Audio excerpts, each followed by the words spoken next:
Okay, welcome back, family. Welcome to Well Said with Kim and Vic, brought to you by Seeking Educational Excellence. Make sure you like, share, subscribe to the channel, and definitely share it out if you're liking our content.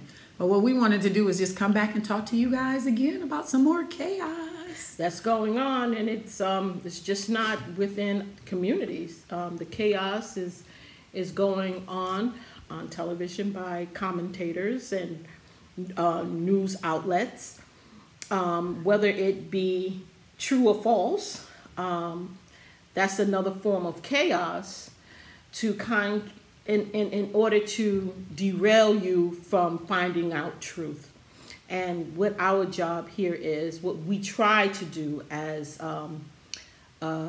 on this program, on this platform, is always give you the truth and also give you critical thinking, to think critically about what we say, and then you take it and you see where it's applicable to your life.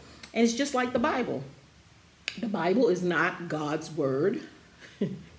Oh, don't send me no hate email on that one. It's not God's word. It's inspired word by people.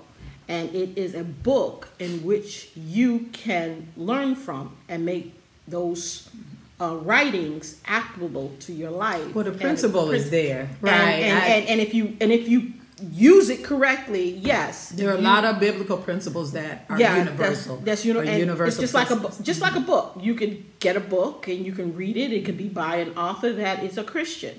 And if you use some of those principles in that book or resource in that book, and you have seen it done in that person's life already, you can bank on it that it's going to change parts of your life, whatever part you take out of that book, and make it applicable. Just like Donald Trump, The Art of the Deal.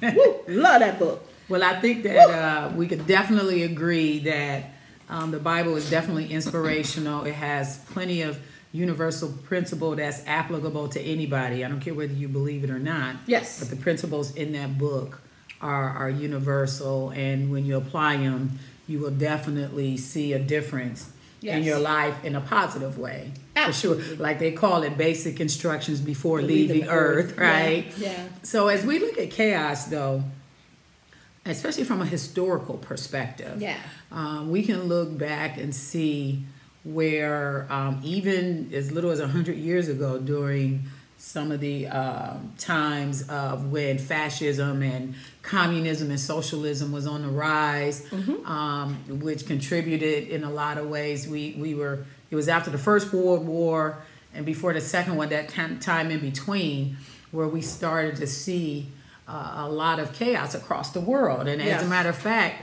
that was how Hitler came into power. I was thinking about this, is that, Germany was still kind of reeling from the First World War, and the people were very, dejected and feeling intimidated. Right, and then Hitler came along with a message of fear. Well, he put into them like it was somebody else's fault for their problems. That victim mentality, which contributes to chaos in a lot of communities. We can even talk about that in respect to the Black community and how we've been conditioned to believe it's somebody else's fault, that all of our problems lay outside of our community instead of inside of our community. And look at the chaos that victimhood and fear has caused in the Black community. Exactly. Fatherlessness, and the thing high about crime. Let me just interject, and you can go right back to that. And they use buzzwords.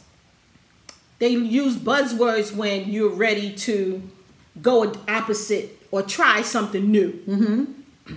They use words like us, we. They use certain key words to make you feel, because see, everybody wants to feel like they belong. Exactly. Right.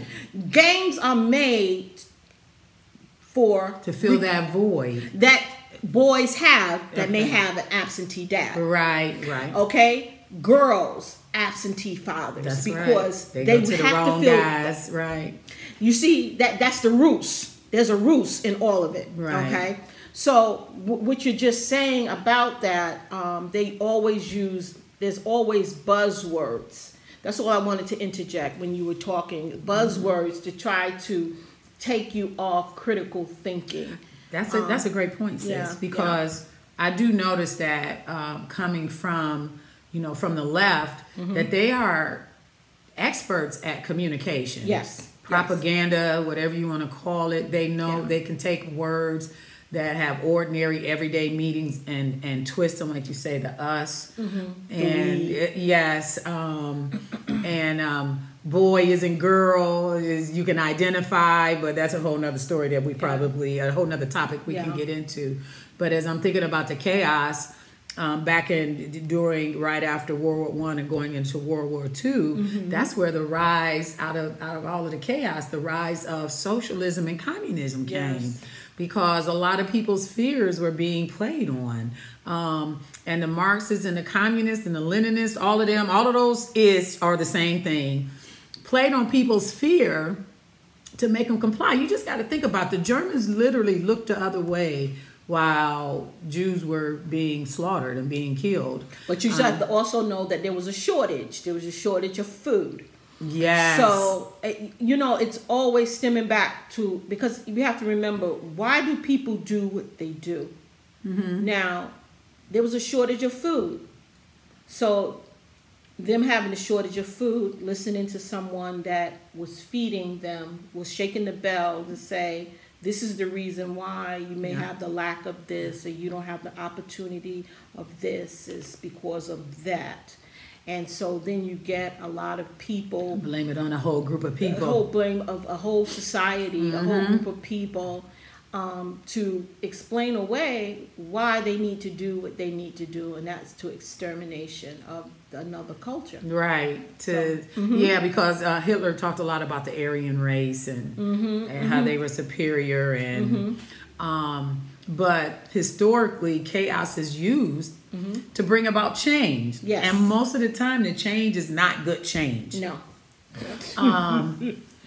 Sometimes change for change is good, but there should be some type of systematic way to bring about, just like with our Constitution. This is why I love our Constitution. We have the amendment process. Yes. So we can do that without all the chaos. There's steps that we have to take in order to bring about the change. Yeah. But when you have chaos created to bring about change, that can be very, very dangerous. And as we've seen in history, with the rise of communism, Leninism, Stalinism, it's all the same. Marxism. It's all in the Stalin same bucket. Starved a lot of his all people. In the bucket. You had the gulags. All in the bucket. Right, and all of those. And that's what, for me, from a historical perspective now, this is new to me because I've become a recent history buff. Vic has been doing this forever. I used to be of the mindset, why do you need history? Because it's in the past. But I've become a student in the last couple of years. And as I'm looking at socialism and the things, the widespread death caused by socialism, it takes a cursory study. It doesn't even require a lot of deep digging. Depth. It's not even You depth. can get a book now and just read it and see what socialism did to the world, how so many people died. And now that same faction is here, or that same ideology is here in the United States, wreaking havoc and chaos on a society, want to bring in socialism. And the thing about it boggles my mind. But it's the same thing. The thing about it is that with socialism, it's the same thing. It's just getting new players. Yeah. They had the brown shirts.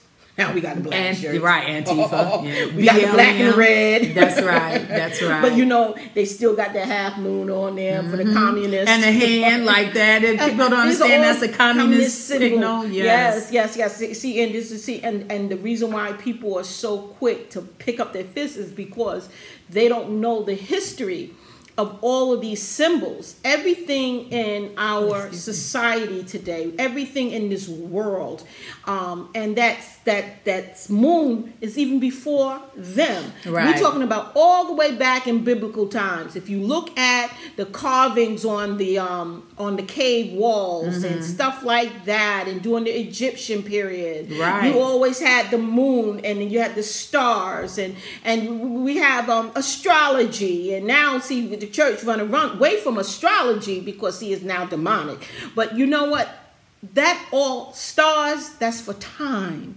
The moon, time. Yes. All of those things have a time representation right on it.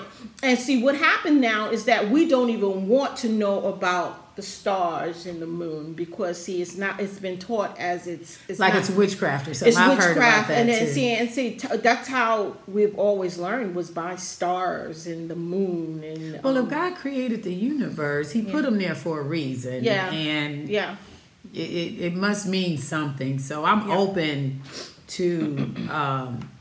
Astronomy, astrology, whatever it is that you wanna call it. These things are real, and I'm sure they have some significance. Yeah, and it's very significant. Because isn't it funny? Well, it's funny you would mention that, kind of off subject, but you know how the moon is high and the tide comes in. Mm-hmm. So the moon is directly affecting the gravitational pull of the Earth.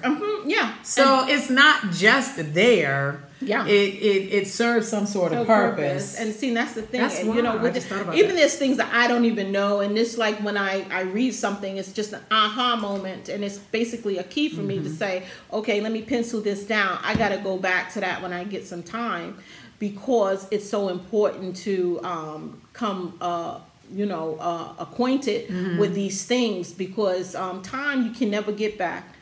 That's one thing about it.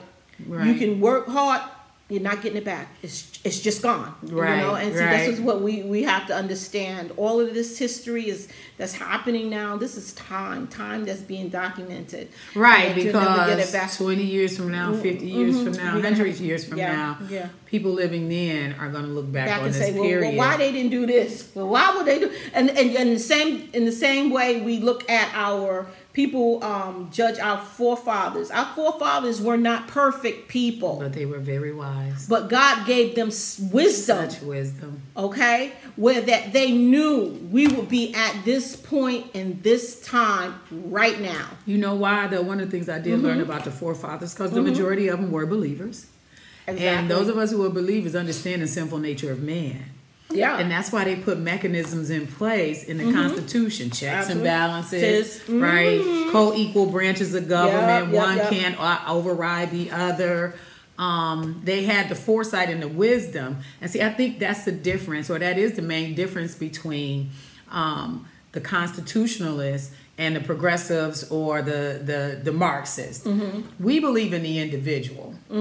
The Marxists believe in a collective. Yes. We believe in equal opportunity. They believe in equal outcomes. Yes. And we know Kamala Harris, just remember the heels up.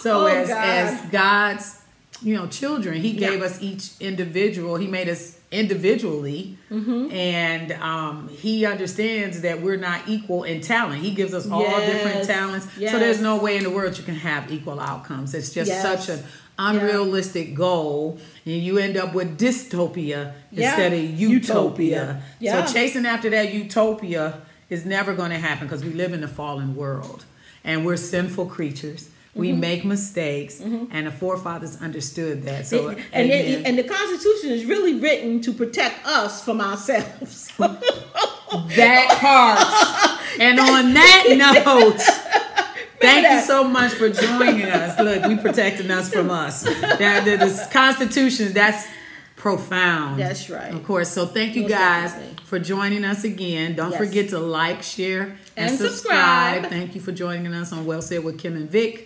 Peace.